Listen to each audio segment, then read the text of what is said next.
नमस्कार जय जगन्नाथ मु शुभम पट्टनायक आज आमे देखिबा भगवत गीतार प्रथम अध्याय अर्जुन विषाद योग जहाँकि कुरुक्षेत्र धर्मभूमि रे सैन्य दर्शन आमे श्लोक को पढ़िबा मु बुझिबी और आपण मानक भी अति सहज रे बुझिबा को प्रयास करिबी। चलो देखिबा आमे धर्मक्षेत्रे कुरुक्षेत्रे समावेता जुजुत्सव मामाके पांडवश्च किं करबतु संजय हेले धृतराष्ट्र कहिले धृतराष्ट्र जे कि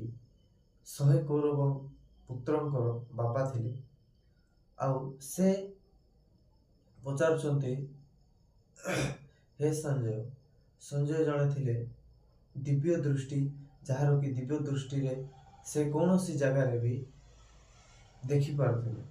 तांको पचारुछन्ते मो पुत्र गण और पांडव पुत्र गण पांडु जे कि तांकर धृतराष्ट्रଙ୍କ सानो भाई थिले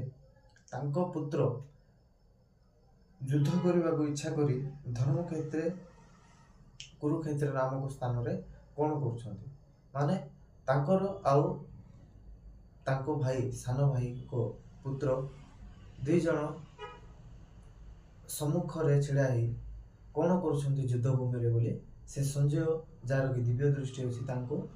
पचार आज फास्ट श्लोक जोटा कि प्रथम श्लोक ताहा आमे विचार विमर्श कलु आसंता काली द्वितीय श्लोक को अग्रसर करिबा। जय जगन्नाथ।